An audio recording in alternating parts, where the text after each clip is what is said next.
ओम शांति। 7 अप्रैल 2023। प्यारे बाबा के महावाक्य। मीठे बच्चे, तुम्हें डबल अहिंसक बनना है। मनसा वाचा कर्मणा, तुम कभी किसी को दुख नहीं दे सकते हो। प्रश्न है, कल्प कल्प जिन बच्चों ने बाप से पूरा वर्षा लिया है, उनकी निशानी क्या होगी? उत्तर, वे पतितों का संग छोड़ बाप से वर्षा लेने के लिए श्रीमत पर चलने लग पड़ेंगे। बाप का जो पहला फरमान है कि गृहस्थ व्यवहार में रहते पवित्र बनो, इस फरमान पर पूरा चलेंगे। कभी प्रश्न नहीं उठेगा कि आखिर भी दुनिया कैसे चलेगी। उनकी आपस में कभी क्रिमिनल असॉल्ट हो नहीं सकती। वे अपने को शिव बाबा के पोत्रे, ब्रह्मा के बच्चे, भाई बहन समझकर चलते हैं। गीत है, माता ओ माता। ओम शांति। बच्चों को अब कोई की भी महिमा नहीं करनी है, भक्त महिमा करते हैं। यह गीत भक्ति मार्ग वालों ने मम्मा की महिमा में गाया है, परंतु बेचारे यह नहीं जानते कि मम्मा ने ऐसी क्या सेवा की है। होकर गई है, उनकी महिमा गाते हैं, परंतु वास्तव में महिमा एक की ही गाई जाती है। वह एक बैठ बच्चों को पढ़ाते हैं और ऐसा बनाते हैं। तुम भी उनके बच्चे हो जो भारत व विश्व की सेवा करते हो। महिमा भारत की करते हैं, चित्र भी भारत में ही है। पूजा भी जगत अम्बा की यहाँ बहुत होती है, बाहर में नहीं है। कहाँ कहाँ शिव के चित्र हैं, परंतु वह यह समझते नहीं। वास्तव में महिमा है शिव की। जो शिव बाबा फिर जगत अम्बा और जगत पिता की महिमा निकालते हैं। बाबा से ही सबको श्रीमत मिलती है। दिलवाड़ा मंदिर में सबके चित्र नहीं हैं। बच्चे तो ढेर हैं। तुम सब बच्चे राजयोग सीख रहे हो, चित्र तो थोड़ों के ही निकालेंगे। तुम जानते हो बाबा हमको स्वर्ग का मालिक बनाते हैं। शिव बाबा इनमें बैठा है। कल पहले भी ऐसे ही परमपिता परमात्मा ने हमको राजयोग सिखाया था। अब प्रैक्टिकल बुद्धि से लगता है। जब दूसरे सुनते हैं तो कोई कहते हैं बिल्कुल ठीक बात है, कोई कहते हैं हम कैसे माने। एक जैसे सब नहीं है। जब कोई नए आते हैं तो प्रश्न पूछा जाता है, गॉड फादर का नाम कब सुना है, कब भगवान का नाम सुना है।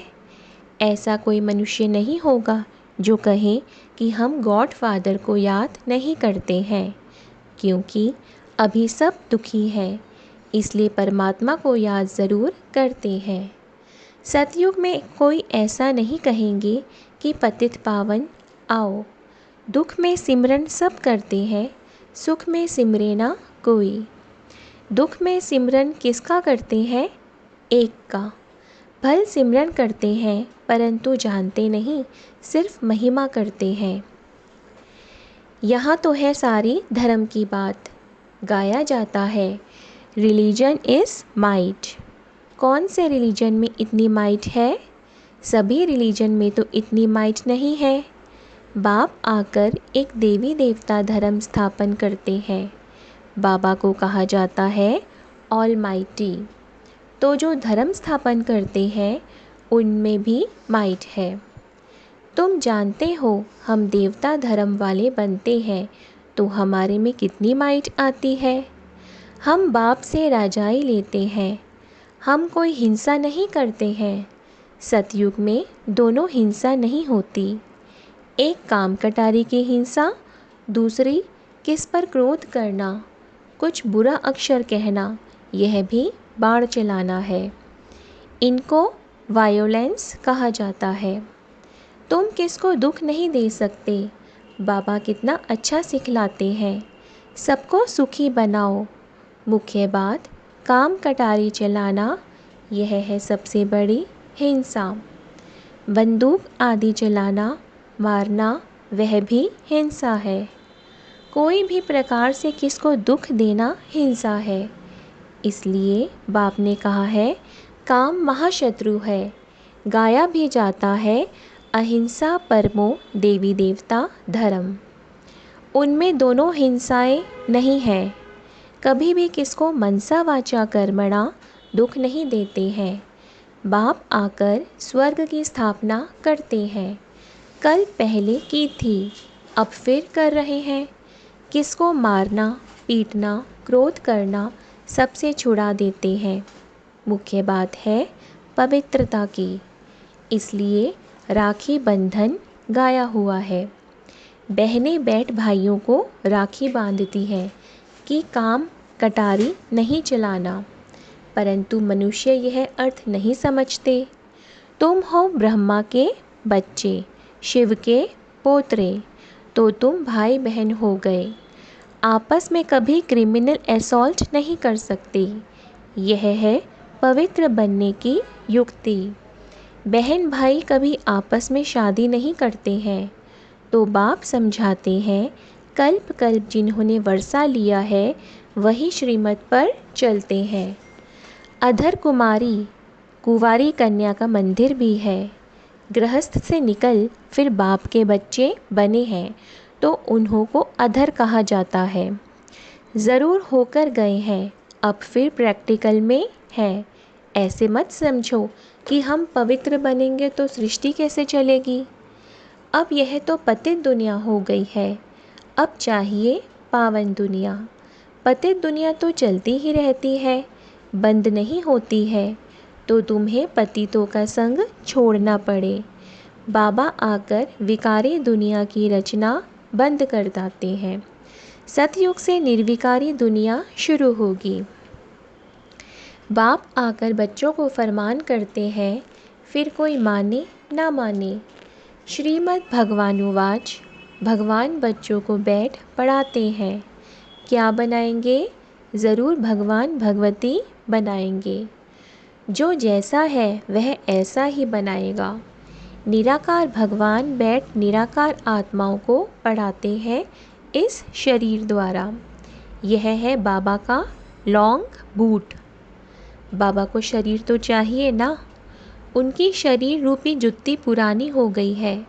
जब नई थी तो गोरी थी, अब काली हो गई है। बाबा ने समझाया है, तुम इस समय श्याम हो, फिर सुंदर बनते हो। इस समय हर एक श्याम बन गया है। उनको 84 जन्म लेने पड़े। श्री कृष्ण पहले सुंदर था, धीरे धीरे सुंदरता कम होती गई। श्री कृष्ण का चित्र भी है। नरक को लात मार रहे हैं और हाथ में स्वर्ग है। कहते हैं, मैं स्वर्ग में सुंदर था और नरक में श्याम हूँ तो लात मारता हूँ। जो भी सूर्यवंशी घराने के हैं वह सब सुंदर थे। सारी डिनास्टी राज्य करती थी। अब सभी काले बन गए हैं, इसलिए श्याम सुंदर नाम चला आता है। श्री कृष्ण की आत्मा ही पहले जन्म लेती है। श्री कृष्ण के साथ सारी राजधानी भी है। सभी पुरुषार्थ कर रहे हैं फिर से गोरा बनने का। कहते हैं, काली देह में सर्प ने डसा। वह भी अभी की बात है। माया सबको डसती रहती है। माया ने सबको काला बना दिया है। बाप फिर से गोरा बनाते हैं। स्वर्ग में ऐसा होगा नहीं। वहाँ 21 जन्म सदा सुखी रहते हैं। अकाले मृत्यु कभी होता नहीं। अभी दैवी राजधानी स्थापन हो रही है। बाप आकर सबको राज्य भाग्य देते हैं और कोई धर्म स्थापन करने वाले राज्य भाग्य नहीं दे सकते। इब्राहिम, बुद्ध आदि रजाई नहीं स्थापन करते। वह सिर्फ धर्म स्थापन करते, फिर धर्म की वृद्धि होती है। उनको वास्तव में गुरु भी नहीं कहा जा सकता, क्योंकि गुरु करते हैं सद्गति के लिए। वह तो आते हैं धर्म स्थापन करने, ना कि सद्गति करने। उनके पिछाड़ी उनके धर्म की आत्माएं नीचे उतरती हैं। तो गुरु वास्तव में कोई को कह ना सके। सबकी सद्गति करने वाला एक शिव बाबा है। उनके लिए ऐसे नहीं कहेंगे कि वह जन्म लेते हैं, यह रॉन्ग हो जाता है। वह अवतार लेते हैं। जन्म लेना अर्थात गर्भ में आना। मैं गर्भ से जन्म नहीं लेता हूँ, अवतार लेता हूँ, परंतु कैसे आते हैं यह कोई समझते नहीं है। मैं परम धाम से आकर इस तन में प्रवेश करता हूँ। मुझे शरीर तो चाहिए ना, और चाहिए बड़ा शरीर। छोटे तन से तो बात कर न सके। मैं अनुभवी रथ बहुत जन्मों के अंत के जन्म वानप्रस्थ अवस्था में आता हूँ। गीता में भी है कि मैंने इनके जन्मों को जानता हूँ। यह अपने जन्मों को नहीं जानता था, अब तो जानते हैं। एक बार बता देता हूँ। पहले यह देवता था, 84 जन्म लेते लेते अंतिम जन्म में है, तब मैंने इनमें प्रवेश किया है। यह है कल्याणकारी जन्म। बाबा आकर इनके द्वारा पढ़ाते हैं, तो यह माता भी हो गई। वास्तव में यह है माता, परंतु सर्विस पिता के रूप में करते हैं, इसलिए मम्मा को निमित्त बनाया है। तुम बच्चे भी उनके साथ निमित्त बनते हो। सबको स्वर्गवासी बनने का रास्ता बताते हो। मनुष्य मरते हैं तो कहते हैं स्वर्गवासी हुआ। वह पुरुषार्थ नहीं करते हैं। हम तो स्वर्गवासी बनने के लिए पुरुषार्थ कर रहे हैं। सतयुग में लक्ष्मी नारायण थे। उन्हों का स्वर्ग का मालिक बनाने वाला कौन? ज़रूर नहीं थे, तब बनाया। इसमें तकलीफ़ की कोई बात नहीं है। बाबा सिर्फ राय देते हैं कि गृहस्थ व्यवहार में रहते इस अंतिम जन्म में पवित्र बनो। अब पुरानी दुनिया का विनाश होना है। सतयुग में रावण को जलाते नहीं। मनुष्य कहते हैं यह रस्म अनादि चली आती है, परंतु कब से चली जानते नहीं। द्वापर से रावण को जलाना शुरू किया है। रावण का कोई ठिकाना नहीं है। शिव बाबा का ठिकाना है परम धाम। रावण का धाम कहाँ है? वह सभी में प्रवेश कर लेता है। कोई एक ठिकाना नहीं है। जब रावण राज्य पूरा होगा, सभी पावन बन जाएंगे, फिर रावण का नाम निशान भी नहीं होगा। राम और रावण दो चीज़ें हैं। राम स्वर्ग स्थापन करते, रावण दुखी बनाते। मैं कोई सर्वव्यापी नहीं हूँ। रावण सर्वव्यापी है, फिर मैं आकर इन भूतों को निकालता हूँ। यह भूत भी सभी को दुख देते हैं। इन भूतों पर विजय पहनाकर स्वर्ग का मालिक बनाता हूँ। तुम बच्चे सभी स्वर्गवासी बनने के लिए पुरुषार्थ कर रहे हो। वह लोग कहते हैं स्वर्गवासी हुआ, तो फिर रोते क्यों हो? वहाँ तो वैभव ही वैभव है। मनुष्य को स्वर्ग की याद पड़ता है। मनुष्य को स्वर्ग ही याद पड़ता है, परंतु पुनर्जन्म फिर भी नरक में ही लेते हैं। तुम जब सतयुग में हो तो पुनर्जन्म सतयुग में ही मिलता है। अब नरक बदल स्वर्ग आने वाला है। दुख की दुनिया बदल सुख की दुनिया आने वाली है। अब सर्व का सद्गति दाता आया है सबको सुखी करने के लिए। अच्छा, मीठे मीठे सिके लद्दे बच्चों प्रति माता पिता बाप दादा का याद प्यार और गुड मॉर्निंग। रूहानी बाप की रूहानी बच्चों को नमस्ते। हम रूहानी बच्चों की रूहानी बाप दादा को नमस्ते। धारणा के लिए मुख्य सार। पहला, डबल अहिंसक बन मन वचन कर्म से किसी को भी दुख नहीं देना है। पवित्रता की सच्ची राखी बांधनी है। दूसरा, पतितों का संग छोड़ एक बाप के फरमान पर ही चलना है। स्वर्ग का मालिक बनने के लिए भूतों पर विजय प्राप्त करनी है। वरदान है, हर कर्म का बोझ बाप पर छोड़ स्वयं ट्रस्टी बन रहने वाले डबल लाइट फरिश्ता भव। हिम्मत रखने वाले बच्चों को बाप दादा सदा ही मदद करते हैं। बच्चे श्रेष्ठ संकल्प करते और बाप हाजिर हो जाते।